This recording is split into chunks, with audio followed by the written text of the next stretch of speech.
ओंकारं बिंदु संयुक्तं नित्यं ध्यायन्ति योगिना कामदं मोक्षदं चैव ओंकाराय नमो नमः। अविरल शब्दगणौघ प्रक्षालित सकलभूतलकलंका मुनिविरूपासी तीर्था सरस्वती अरुतनो दुरितम् अज्ञानतिमिरां ध्यानां ज्ञानाञ्जनशलाकया चक्षुरुन्मीलितमेन तस्मै श्रीगुरुवे नमः। श्री परम गुरुभ्यो नमः। परंपराचार्य गुरुभ्यो नमः। सकल कलुष विध्वंसकं श्रेयसां परिवर्धकं धर्म संबंधकं भवे जीवमन प्रतिबोधकारकमिदं शास्त्रं श्रीमूलाचार प्रदीपनाम देयम् अस्य मूलग्रंथकर्तार श्री सर्वज्ञ देवा सदुत्तर ग्रंथकर्तार श्री सर्वज्ञ देवा प्रतिगंधर्देवा प्रतिगंधर्देवा तेषां वचनुसार मा साध्य सकल कीर्ति आचार्येण विरचितम् इदं शास्त्रं श्रोतार सावधानतया शृण्वन्तु।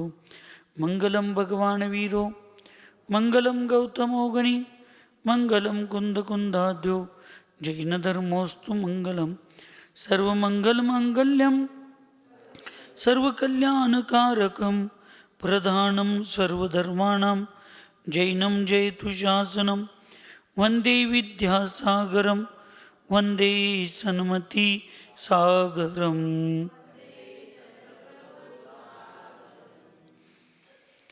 श्रीमन्तं मुक्तिभर्तारं वृषभं वृषनायकं धर्मतीर्थकरं ज्येष्ठं वन्दे नन्तगुणार्णवं श्रीमतस्तीर्थनाथाच्च समाचारप्ररूपकान् सिद्धान् साधून् जगत्पूज्यान् गुणाब्धिं नौमि सिद्धये। पंच परमेष्टि भगवान की, अहिंसामय विश्व धर्म की, सिद्धांत शास्त्र की, परम पूज्य आचार्य श्री सकल कीर्ति महामुनिराज की, चारित्र चक्रवर्ती प्रथमाचार्य शांति सागर जी महाराज की, संत शिरोमणि आचार्य गुरुवर विद्यासागर जी महाराज की, तीन शांत मूर्ति वासल रत्नाकर आचार्य गुरुवर सन्मति सागर जी महाराज की, तीन कम 9 करोड़ महामुनि राजों की।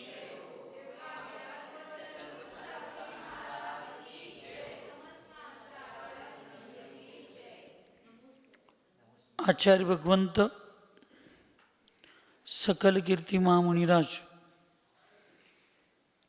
मूलाचार प्रदीप या महान ग्रंथामध्ये पूर्व चर्चेमध्ये आगंतुक जे साधू येतात ते परगण म्हणजे अन्य संघामध्ये गेल्यानंतर आचार्य भगवंतांच्या इच्छेनुसार त्या ठिकाणी ते प्रवृत्ती करत असतात। म्हणजेच त्या संघाचे जे अधिनायक आचार्य भगवंत आहेत त्यांचे जे तिथले नियम असतील, अनुशासन असेल, त्या संघाची जशी व्यवस्था असते त्या व्यवस्थेप्रमाणे ते राहतात। तिथं गेल्यानंतर आपली व्यवस्था लावायची नसते। ऐकायला काय झोपाला आहे? महिलांनो, बायकांनो, अक्कांनो, बायांनो, आयांनो, एवढी अक्कल जर तुमचं लग्न झालं त्यावेळेला तुम्ही इकडे येताना जर केला तर संसारात काही विकल्प होत नाही। आईच्या घरातच ठेवून यायचं। इथं लग्न झाल्यानंतर जिथं आपल्याला प्रपंच काढायचा आहे, करायचं आहे, त्या ठिकाणी तिथली जी शिस्त आहे, तिथली जी अनुशासन आहे, तिथलं जे व्यवहार आहे, व्यवस्थापन आहे, त्याच्यात आपण राहिलं पाहिजे। फक्त आपल्याला एकाच गोष्टीचा अधिकार आहे, तो म्हणजे सम्यक्त्वाचा, की मी माझा सम्यक्त्व किंवा माझ्या धर्माच्या कुठल्याही क्रियेत बदल करणार नाही। अन्यथा बाकीच्या सगळ्या व्यवस्थेत माहेरचं माहेरमध्ये सोडून यायचं असते, सासरमध्ये आल्यानंतर तिथल्या व्यवस्थेत जगायचं असते। हे जसं आनंदी जीवनाला, सांसारिक जीवनाला निमित्त आहे, तसं साधूंनी शिक्षणासाठी, ज्ञानासाठी, काहीतरी अनुभव घेण्यासाठी ज्यावेळी दुसऱ्या संघात आपण जातो त्यावेळी आपल्या संघातल्या तिथल्या गोष्टी तिथं ठेवून आता जिथं आपण काही काळ जिथं राहणार आहे तिथल्या व्यवस्थेप्रमाणे जायला पाहिजे, नाहीतर वेगळं होईल. तुम्ही मस्त भारतामध्ये एक्सपर्ट आहे अनिल दादा गाडी आणायला, पण तेच तुम्ही जाऊन जर दुबईत आणि परदेशात नाही, आमच्या भारतात इखंड जायचं असतं, इखंड यायचं असतंय, मी तशीच गाडी आणणार म्हणून परदेशात जाऊन जर तुम्हाला जी सरळ वाटतंय ते परदेशात साईड कुठली आहे तिथं रॉंग साईड आहे. ती जाता जाता काडीपिटी मोडल्यागत गाडी पण मोडल आणि गाडीत बसणारा पण मोडून जाईल. परदेशात गेल्यावर भारताचे RTO नियम चालत नाहीत, तिथलेच नियम घ्यायचे असतात. तसं दुसऱ्या संघात ज्यावेळी आपण काहीतरी इच्छा ठेवून अपेक्षा ठेवून शिकायला जातोय त्यावेळी तिथं तसंच करायचं असतंय. आता कुठल्या तर मुनी महाराजांना तुम्ही आता भविष्यात इथं महाराज येतील पूजेच्या निमित्तानं आणि कशाच्या तर निमित्तानं महाराज येतील, तुम्ही दुसऱ्या संघात जाशीला, इथं काय आमचं दुर्गुण आहे ते तिथं सांगत बसायचं नाही, म्हणजे हितल्यागत वागायचं नाही. मुद्रिका सोडा, अंजुली बांधा, करपात्रामध्ये आमच्या सगळ्यांच्याकंड आहार घ्या, ते लोण घालून भाजी केल्या, ते हे केलंय. त्या महाराजांच्या संघात सांगायची पद्धत असली तर सांगायचं, सांगायची पद्धत नसली तर वडीरी म्हणायचं. तिथं म्हणायचं नाही आमच्या चंदाबाबाने असं शिकवल्यात आम्ही असंच करणार, ते म्हणणार जा घराकडे शानी सुद्धा. तिथं काय शिकला असला तर हितून आम्हाला नियम शिकवायचं नाही. त्या महाराजांना ताटली दाखवायला चालत नाही आणि तुमचं काय नवीन काढलाय, नवीन संघात आल्यावर नवीनच वागायचं, जुनं हे त्या एक संघाचं अनुशासन.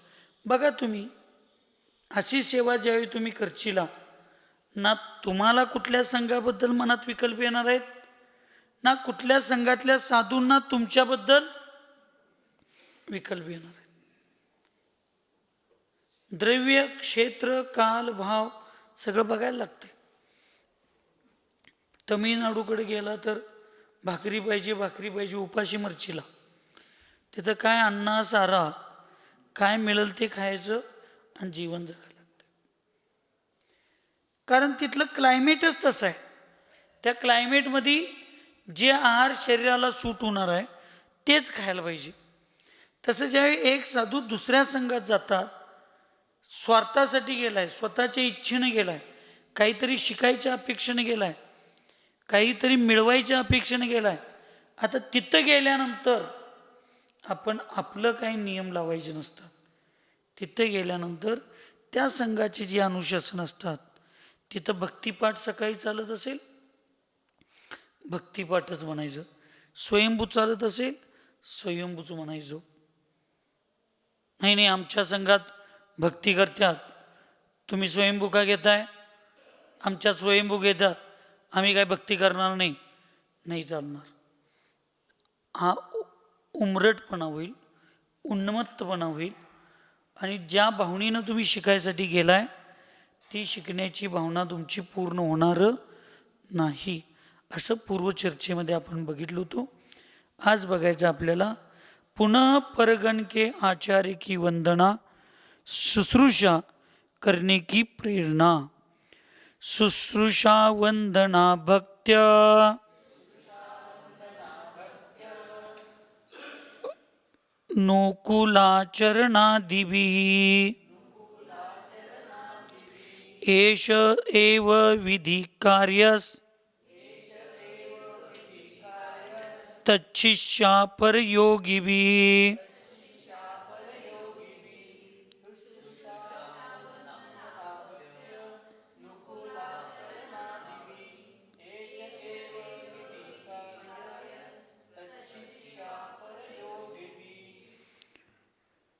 उन बाहर से आए हुए शिष्यों को तथा अन्य योगियों को अपनी अपनी भक्ति के अनुसार आचरण आदि करके आचार्य की शुश्रूषा और वंदना करनी चाहिए.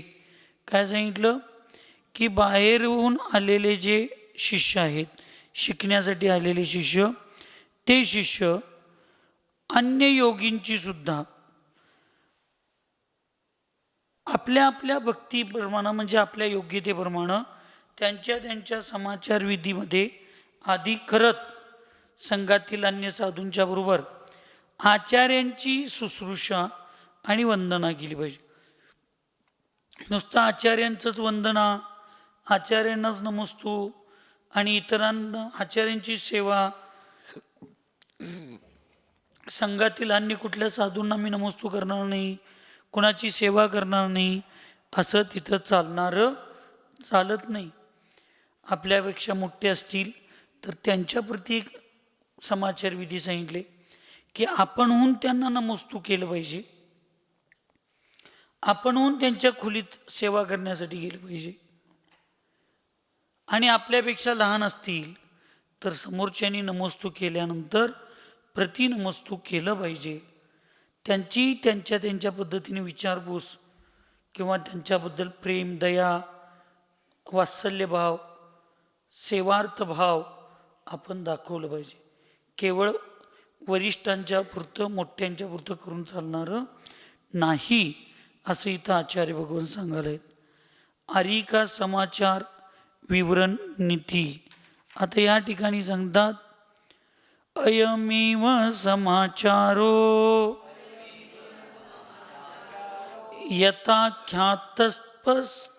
यथाख्यातः पस्तपस्विनां तथैव संयतीनां च यथा योग्यं विचक्षणैः अहोरात्रे खिलो मुक्तैः विज्ञेयो हितकारक वृक्षमूलादिसद्योग रहितो जिनभाषित परस्परानुकूला सदान्योन्यरक्षणोद्यता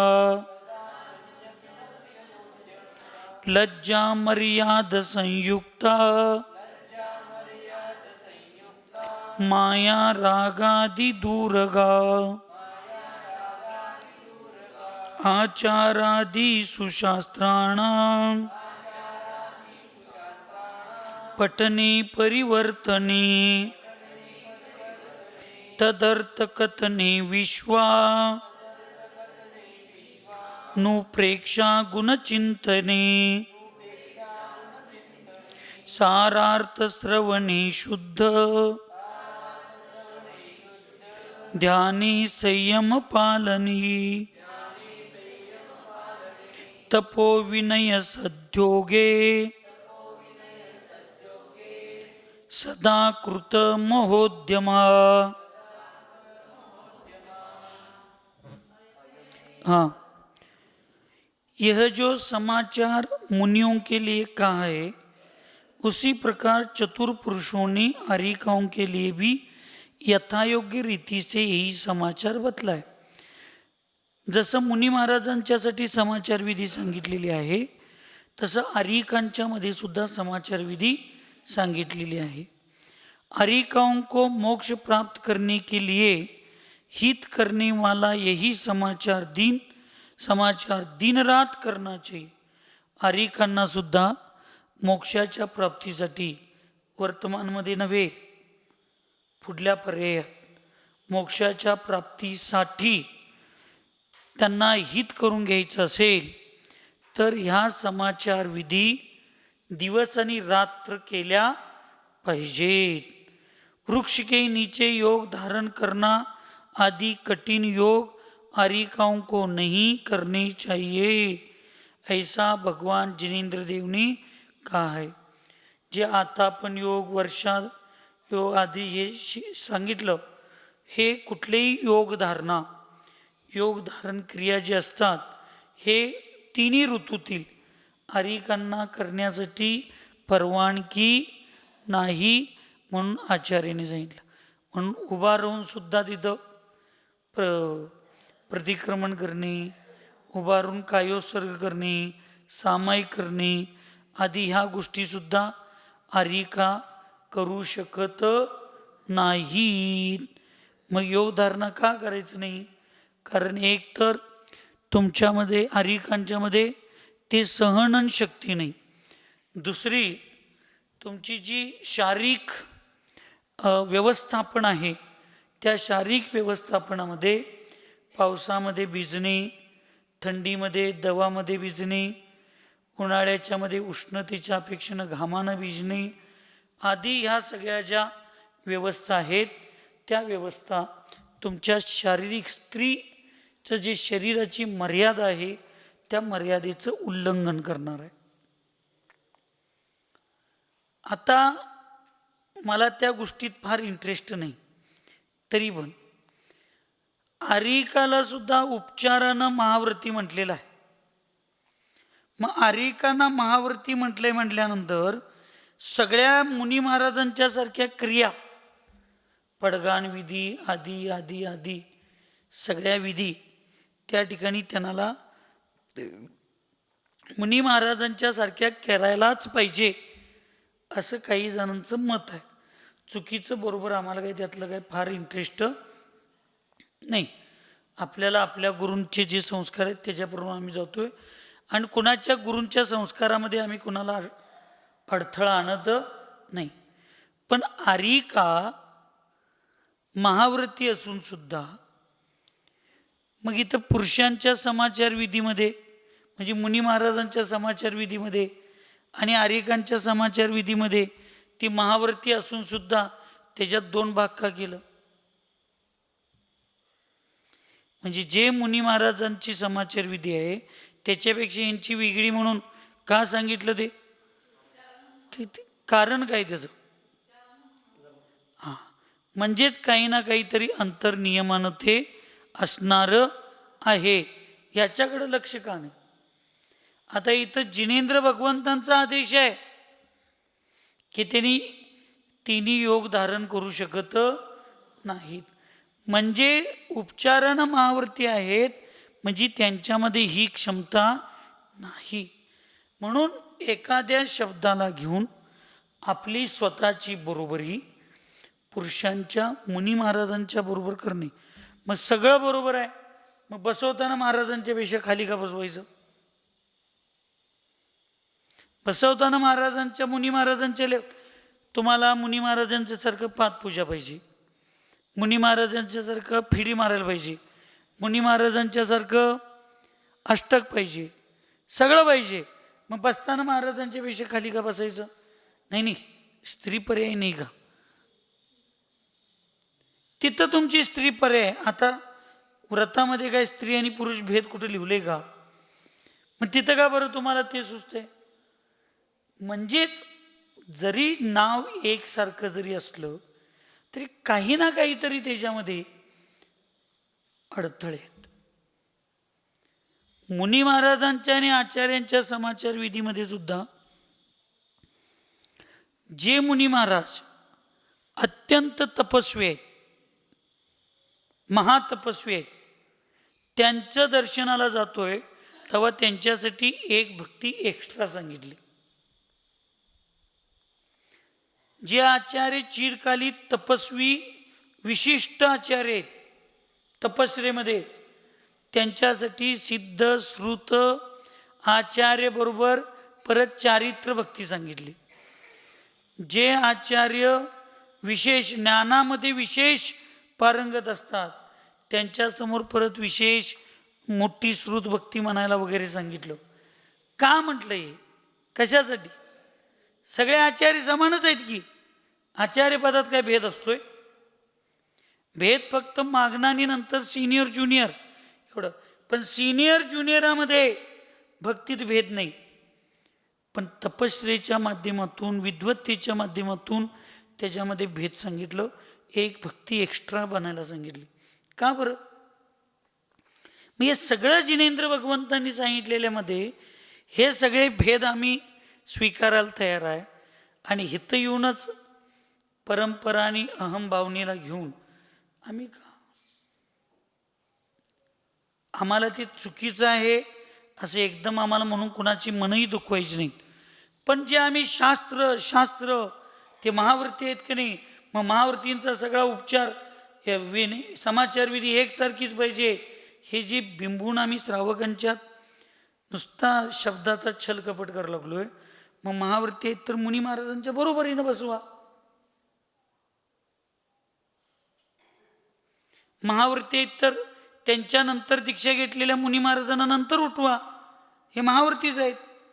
मग दीक्षेने सिनियर आहेत का नाही आरिका, त्यांना पहिला हारला उठवा, चालेल. म्हणून आगमोक्त शास्त्रामध्ये नुसता त्यांना उपचारानं महाव्रत म्हटलेलं आहे. याचा अर्थ स्त्री पर्यायामध्ये जेवढं त्यांनी त्याग करण्यासारखं आहे तेवढं त्यांनी सगळा त्याग केलेला आहे. म्हणून स्त्री पर्यायाच्या अपेक्षेनं ते महाव्रती आहेत. पण मोक्ष मार्गाच्या अपेक्षेनं ते महाव्रती, म्हणजे जे महाव्रताचं लक्षण मोक्ष मार्गाच्या अपेक्षेनं म्हणजे वास्तविक रत्नत्रयाच्या अपेक्षेनं जे सांगितलंय ते नाही. ते 11 प्रतिमाधारीच आहेत. उत्कृष्ट श्राविकाच म्हटलं जाते त्यांना. गुणस्थानाच्या कर्णानुयुक्तच्या अपेक्षेने ते 5वंच गुणस्थान आहे. ह्या गोष्टी आमच्या लक्षात येत नाही आणि मग तुम्हाला तुमच्या जातीचा लगेच अभिमान जागा होतोय. त्या आरिकांना त्यांच्या स्त्री पर्यायाचा अभिमान होतोय आणि मग तुम्हाला सांगितलं जातंय अन्याय करायला लागल्या स्त्री जातीवर. स्त्री जातीला म्हणजे काय दुजाभाव करायला लागलेत म्हणून त्यांना अभिषेक करून देत नाहीत. मग तुमच्यात काय कमी आहे? अरे ते वेगळं विषय आहे, हे वेगळे विषय. काय आम्ही प्रत्येक ठिकाणी स्त्री आणि पुरुषाची बरोबरी करू शकत नाही. याचा अर्थ काय? स्त्रीला स्त्री मानणं आणि पुरुषाला पुरुषाला मानणं पाप आहे? मग बरोबरीचं स्थान द्यायचं तर मग स्त्रीला पण पुरुष म्हणून बोलवायला चालू करतो उद्यापासून, मग सन्मान होईल का नाही? स्त्रीला स्त्रीलिंगमध्येच बघितलं पाहिजे, स्त्रीलिंग सारखंच बोलवलं पाहिजे, स्त्रीलिंगासारखंच मर्यादा ठेवली पाहिजे. नाही मित्राच्या खांद्यावर हात ठेवून चालतोस आणि मैत्रिणीच्या खांद्यावर हात ठेवत नाहीस म्हणजे तुला तो दुभाव करतोय बघ असं म्हणून चालेल? त्यावेळी काय म्हणायचं आम्ही? मर्यादा मर्यादा मर्यादा. आणि इथं कुठं मर्यादा गेली? म्हणून कुठलीही गोष्ट विचार आपल्याला काय त्यांना कोणाला मी अगदी जिनवानीच्या पुढं मंदिरात बसून सांगतो, मला कुणाची निंदा करायची नाही. मला तसला धर्म माझ्या गुरूंनी शिकवला नाही, त्यामुळे मला काय त्याच्यात फार इंटरेस्ट नाही. पण एक शास्त्रामध्ये ज्यावेळी इथं काही वेळेला सांगतात की जिनेंद्र भगवंतांनी याचा आरिकांच्या अपेक्षेनं सगळ्याच गोष्टी पुरुषांच्या मुनी महाराजांच्या सारखं करता येत नाहीत असं सांगितले म्हटल्यावर आपण द्रव्य क्षेत्र काल सगळं बघून आपण काही गोष्टी आपण तिथं समजावून घेतल्या पाहिजेत. शास्त्रामध्ये नुसता सांगितलंय आहार लेणे की विधी, मग उद्या म्हणणार तोंडाने घ्या म्हणून कुठं सांगितलंय? मग आजारी पडल्यावर इथं नळीने घेतलं तर घशातनं काय बिघडतंय? एकदाच खातात किती महाराज? सांगितले काय तिथं तोंडानं आहार घ्या असं कुठले एक शास्त्र दाखवा. हा आहार लेना चाहिए. अरे नैसर्गिकच कार्य आहे की आहार तोंडानंच घेतला जातो. ते आता शास्त्रात दाखवा म्हटलं तर कुठलं दाखवायचं तुम्हाला? मग तुमच्यासाठी आणि नवीन केवली करायला पाहिजेत, पंचम घालात तीर्थंकर. तर काही गोष्टी शास्त्राचे सांगितलेल्या असतात त्याला व्यवस्थित पक्षपात पंथपात ह्या सगळ्या गोष्टी बाजूला ठेवून व्यवस्थित द्रव्य क्षेत्र कालाप्रमाणे त्या समोरच्याच्या पदाची पर्यायाची मर्यादा बघून सगळ्या गोष्टी कराव्या लागतात. त्यामुळं मला काय कोण करते त्यांच्याबद्दल विकल्प नाही. मी माझ्याजवळ कोण असं करून घेणारे आले तरी मी समाजाला सांगतोय त्यांच्या गुरूंचा तो आदेश आहे, बाबा त्यांच्या पद्धतीने त्यांना करा. आपल्याला कुणाबद्दल हट्टाच नाही, आम्हाला कुणाची रेष पुसायची नाही, कुणाची रेष खोडायची नाही, स्वतःची रेष दुसऱ्याची रेष खोडून मुठ्ठी करायची नाही. आमच्या तर रेष मोठ्या करण्याच्या स्पर्धेत मी कधी असतच नाही. मी तर देवाला रोज भाव करतोय की या स्पर्धेपासून तेवढं मला वाचव. या स्पर्धेच्या जगात मला त्या स्पर्धेच्या रूपात मला पाठवू नको. मला स्पर्धा माझ्या कर्माशी करायची आहे, त्याची मला ताकद येऊ दे. मला काल केलेल्या चर्येशी आज माझी स्पर्धा करायची आहे, म्हणजे एक पाऊल मला पुढं टाकता येईल का कालच्या पेक्षा. मला माझ्याशी स्पर्धा करायचं धाडस दे. मला इतरांशी स्पर्धा, कुठल्या पंथाशी, कुठल्या संताशी, कुठल्या संघाशी, कुठल्या विचाराशी स्पर्धा करून काय करायचं आहे. तिथं आणि आर्त्र रौद्र ध्यान, ईर्ष्या मत्सर भाव, राग द्वेष भाव, मग मैत्रीभाव सगळे संपून जाणार. पण एक विषय आला इथं की आचार्यांनी, भगवंतांनी, जिनेंद्र भगवंतांनीच स्त्री आणि पुरुषाच्या समाचार विधीमध्ये किंवा त्यांच्या करण्यायोग्य काही क्रिया आहेत, त्या क्रियांच्यामध्ये बदल आहे, अंतर आहे, न्यूनता आहे, हे सांगितलं. म्हणून मी त्याला थोडं विश्लेषित केलो. वृक्ष के नीचे योग धारण करना आदि, हाँ, आरिकाओं को परस्पर एक दूसरे के अनुकूल रहना चाहिए, परस्पर एक दूसरे की रक्षा करने में तत्पर रहना चाहिए, लज्जा और मर्यादा के साथ रहना चाहिए, मायाचारी, लोभ, राग आदि से अलग रहना चाहिए, आचार आदि शास्त्रों के पढ़ने में, पाठ करने में और उसके अर्थ कहने में, समस्त अनुप्रेक्षाओं के तथा गुणों के चिंतन करने में, उन शास्त्रों के श्रेष्ठ अर्थ सुनने में, शुद्ध ध्यान में, संयम के पालन करने में, तप और विनय के करने में और योग धारणा करने में सदा महाउद्यम करते रहना चाहिए. हाँ, आरिकांना परस्परामध्ये काय करायला पाहिजे, रोज भांडायला पाहिजे. हां, भांडायला नको. मग तुम्ही आरिका आहे म्हणजे स्त्री आहात हे कळणार कसं. हां, स्त्री आहे याचं काय तर प्रमाण पाहिजे का नको. प्रमाणाची प्रामाणिकता व्यवहारानं कळते. तुम्ही स्त्री आहात हे कळणार कसं. तुम्ही नाही भांडला तर. प्रमाणाची प्रामाणिकता व्यवहारानं कळते. हे स्त्री पर्यायानं दाखवू नका. आरिका महाव्रताचं प्रमाण द्या की मी आता महाव्रती आहे, मी आरिका आहे. आता मला परस्परामध्ये कलह नव्हे तर परस्परामध्ये मैत्री भाव जागा करायचा आहे. बरोबर आहे की नाही श्रीदुला, बरोबर आहे की नाही. हां, परस्परामध्ये काय करायला पाहिजे, मैत्री भाव निर्माण झाले पाहिजेत. कलहाचे भाव निर्माण होता कामा नाहीत. म्हणून एकमेकाच्या अनुकूल राहिलं पाहिजे, प्रतिकूल राहून चालणारं नाही. परस्पर एक दुसऱ्यांची रक्षा म्हणजे सेवा, शुश्रूषा, सुरक्षा करण्यामध्ये तत्पर, याचा अर्थ प्रयत्नशील राहिलं पाहिजे. लज्जा आणि मर्यादेच्या सोबत राहिलं पाहिजे. आरिका आहे, मी महावृत्ती आहे, अलिंगरहित स्वरूपोहम, असं काय, लिंगरहित स्वरूपोहम, अलिंग स्वरूपोहम म्हणून मी स्त्री नाही, मी पुरुष नाही, मी नपुसक नाही म्हणून कसं पण डोकीवरची साडी खाली टाकून पुरुषांच्या सारखं जोरजोरानं बोलून, मर्यादेचं पालन न करता चालण्याची शैली, बोलण्याची शैली, बसण्याची शैली, झोपण्याची शैली, चालण्याची पद्धत, ह्या सगळ्यांची मर्यादा ठेवली पाहिजे. नाहीतर मी महाव्रती आहे, आत्म्याला कुठलं लिंग आहे का, आत्म्याला कुठलं काय आहे का, असं म्हणून स्वेच्छाचारीनं वागायचं नाही. माझ्या पुरुष वेदाचा उदय, पुरुष वेदाचा उदय तुझ्या चर्येसाठी तो दाखव, बाहेर प्रदर्शनासाठी नाही. म्हणून आपल्या लज्जेची आणि मर्यादेची आपण त्याची सोबत असली पाहिजे.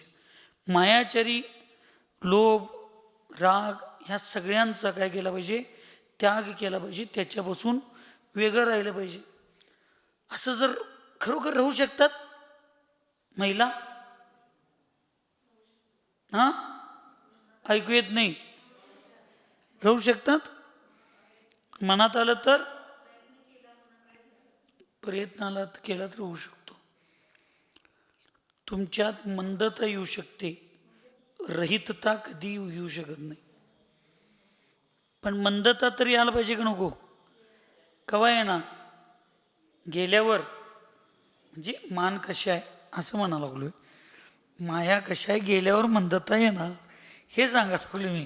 तुम्ही आणि वेगळं काय तर महाराज असं कसं शिव्या दिल्यागत बोलतात म्हणानी. म्हणजे मंदता केव्हा येणार?